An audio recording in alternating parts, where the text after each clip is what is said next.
वक्रतुंड महाकाय सूर्यकोटि समप्रभ निर्विघ्नं कुरु मे देव सर्वकार्येषु सर्वदा। या वेदस्मृतिशास्त्रविन्मुनिवरैर्जुष्टा सुखैकास्पदं दैवी संपदलङ्कृता भगवता श्रीशेन संरक्षिता। या वर्णाश्रमधर्मसारहृदया कामार्थमोक्षप्रदा नित्या विश्वहितैषिणी जयतु सा श्रीवैदिकी संस्कृती। सर्वांना नम्र विनंती, कृपया आपल्या सनातन धर्माविषयी नवनवीन व्हिडिओ पाहण्यासाठी कृपया या वैदिक संस्कृती नावाच्या चॅनलला सबस्क्राईब करा व लाईक करा. आपण काल हिंदू कोणाला म्हणतात, वेदामध्ये हिंदू शब्दाची व्याख्या काय हे सगळं पाहिलं. आज आपण भारत देशाचं महत्त्व पाहणार आहोत. हिंदुस्थान व हिंदू या शब्दाचा विचार आपण काल केला.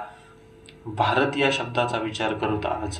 भारत आणि हिंदुस्थान या दोन्ही नावांनी ओळखला जाणारा देश एकच आहे. या देश सांगितले आहे, उत्तरं यत् समुद्रस्य हिमाद्रेश्चैव दक्षिणं वर्षं तद्भारतं नाम भारती यत्र संततिः. दक्षिण समुद्राच्या उत्तरेला व हिमालय पर्वताच्या दक्षिणेला म्हणजे कन्याकुमारीपासून हिमालयापर्यंत ज्या देशाच्या सीमा आहेत तो भारत देश व या भारत देशाची संतती भारतीय होय. हिंदुस्थान आणि हिंदू, भारत व भारती हे शब्द समानार्थक आहेत. ह्या शब्दांच्या अर्थावरून स्पष्ट कळून येईल. तत्रापि भारतं श्रेष्ठं जम्बुद्वीपे महामुने ततो हि कर्मभूतिरेषां ततोन्या भोगभूमयः. जम्बूद्वीपात भारतवर्ष हा फार श्रेष्ठ देश होय. भारतवर्ष ही एकमात्र कर्मभूमी आहे. येथे सत्क्रियावान पुरुषाला वाटेल ते साधून घेता येते. आपल्या सत्साधनाच्या जोरावर इथल्यांना कसलाही पदवी मिळविता येते. इतकेच नव्हे तर परमात्मा कृपेने आपली योग्यता कितीही वाढविता येते. परमात्मा स्वरूपही होता येते. इतर देश मात्र केवळ भोगभूमी आहेत. मागच्या जन्मी केलेल्या कर्माचे फळच केवळ येथे भोगले जाते. भोग साधनेचेच काय त्या ठिकाणी प्राबल्य असते, असा या श्लोकाचा अर्थ आहे.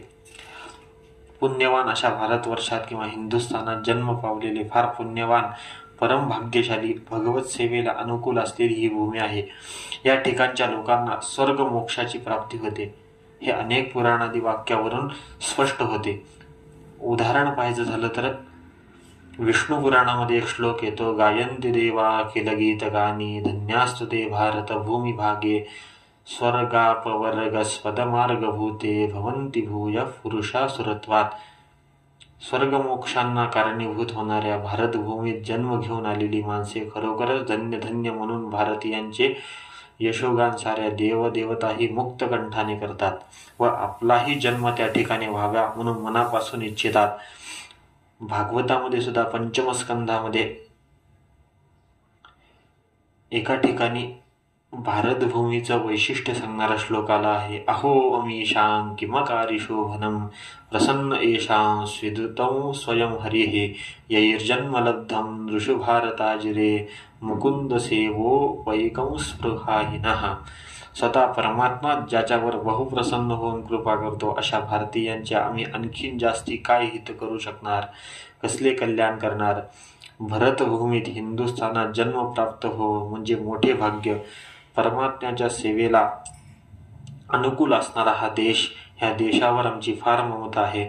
म्हणून स्वतः देवच भारताचे व भारतवासियांचे गोडवे गातात. एक युरोपियन स्त्री आपल्या वयाच्या 60व्या वर्षापर्यंत भारतातच होती. भारतात जन्म घेण्याच्या उद्देशाने येथेच देह सोडण्याचा तिचा कृतनिश्चय होता. या जन्मी ती युरोपियन होऊन जन्माला आली, पण पुढे मात्र येथेच उत्तम कुळात जन्म घेऊन मोक्षाधिकारी होईन व साधन करून मोक्ष मिळवीन म्हणून तीच स्वतः सांगत असे. कितीही युरोपियन युवक संन्यस्त वृत्तीने भगवे वस्त्र धारण करून हिमालयाकडे साधन करीत असलेले दिसून येतात.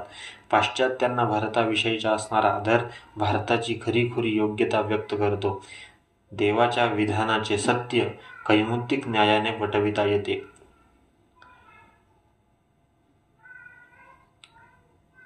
विश्वातल्या अखिल वाङ्मयात अतिप्राचीनतम असे जर कोणते वाङ्मय असेल तर ते हिंदूचे ऋग्वेदादी अतिपरिचित अतिपवित्र धर्मग्रंथ होत. असे पाश्चात्य पंडित सुद्धा कंठघोषाने जगास कळवित आहेत. यात सुद्धा भारत हा शब्द प्रयोग दिसून येतो. यैमे रोदसी उभे अहमिंद्रवतुष्टुवम विश्वामित्रस्य रक्षति ब्रह्मेदं भारतं जनम. आकाश व भूमी यांच्यामध्ये अंतरिक्षात असणाऱ्या इंद्राला मी संतुष्ट केले आहे, त्याची प्रार्थना केली आहे. विश्वामित्राचे ब्रह्मात्मक उपास्य दैवत भारतीय लोकांचे संरक्षण करते, असा या मंत्राचा अर्थ आहे. महात्मे देवाची प्रार्थना करून लोकांचे संरक्षण करतात, हे या मंत्रावरून स्पष्ट होते. भासी वा भाया वा रतः भारतः. भारत शब्दाची व्याख्या स्वयंप्रकाश आत्मस्वरूपाच्या ठिकाणी रत असणारा म्हणजे भारत.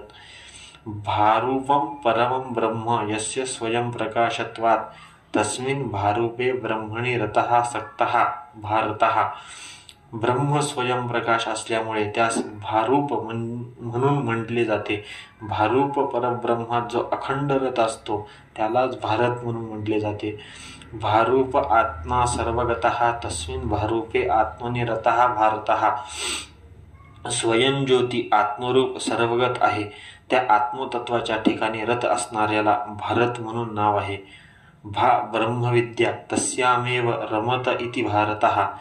भा म्हणजे ब्रह्मविद्या, त्या ब्रह्मविद्येच्या ठिकाणीच रममाना होणारा भारत होय. आनो यज्ञं भारती तू यमेद्वेळा मनुष्यदेह चेदयन्ति. तिस्रो देवीर्वर्हेदं स्योनं सरस्वती स्वपास सदन्तु. एनन्नो यज्ञं भारती क्षिप्रं भरत आदित्यस्य वा इळा च मनुष्यावदिह चेतयमानाः. तिस्रो देव्यो वर्हिरिदं सुखं सरस्वती च सुकर्मणा असीदस्तु. निरुक्तामध्ये या मंत्राची व्याख्या करताना मनुष्याप्रमाणे आमच्या ठिकाणी ममत्व ठेवून तुम्ही 3 देवता आमच्या यज्ञाला लवकर या, असा या मंत्राचा भावार्थ आहे. या मंत्रात भारती शब्द आला आहे. या भारती पदाचा अर्थ केला आहे. भरतः आदित्यः तस्य वा स्वभूता दीप्ती भारती. भरत म्हणजे सूर्य आणि त्याची प्रभा ही भारती, असा यास्कांनी अर्थ केला आहे. श्रुती सूर्याविषयी काय सांगते ते पाहू. सूर्य आत्मा जगतस्तुषश्च.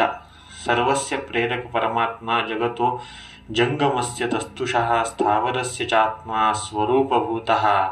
हा सूर्यमंडलावरती सर्व प्रेरक परमात्माच या स्थिरचर विश्वाचे आत्मरूप असे तैत्तरीय उपनिषदात भृगुवल्लीत सांगितले आहे. सयश्चर्यायं पुरुषे यश्चासावादित्येस एकः. एक परमात्माच या देहात आणि या सूर्यमंडलात व्यापून आहे. या 2 वाचनांनी श्रुत्युक्त उपासनेचा क्रम अवगत होतो.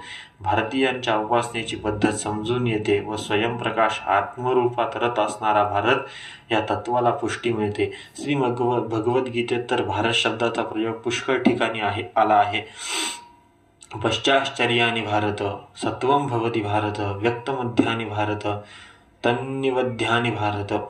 श्रीमद भागवताच्या 5म स्कंधाच्या 4थ्या अध्यायातील प्रमाणावरून भागवतात ऋषभदेवांचा ज्येष्ठ पुत्र भरत याच्या कालापासून याचे नाव प्राप्त झाले व तेव्हापासून या देशाला भारतवर्ष हे नाव आले असे मानले तरी वरील भारत या शब्दाचा अर्थाला पुष्टीच येते. इतिहासाची पुनरावृत्ती होत असते. या न्यायाने ऋषभपुत्र भरताने या देशाची पूर्वील आत्मनिष्ठा उजळली असा याचा अर्थ होतो. ऋषभ आणि भरत हे दोघेही आत्मनिष्ठ होते. यथा राजा तथा प्रजा या नात्याने भरताच्या उपदेशाने पुन्हा सकल राष्ट्र आत्मनिष्ठ झाले. ते यामुळे उद्घोषित होते. भारत या शब्दाचा आत्मनिष्ठ असा अर्थ एकाच वेदकाळापासून आला असून हे भारतवर्षाचे व तत्रस्थ राजा प्रजाजनांचे एक स्वरूप लक्षण आहे असा या सर्व विवेचनावरून आपण निष्कर्ष काढू शकतो. वैश्विक द्योतक हा भारत शब्द आहे आणि गौरवार्थी व जाणीव व अर्थी याचा उपयोग पूर्वी होत होता हे श्रीमद भगवद्गीतेच्या भारत या अनेक ठिकाणी आलेल्या संबोधनावरून आपल्याला कळते. नमस्तभा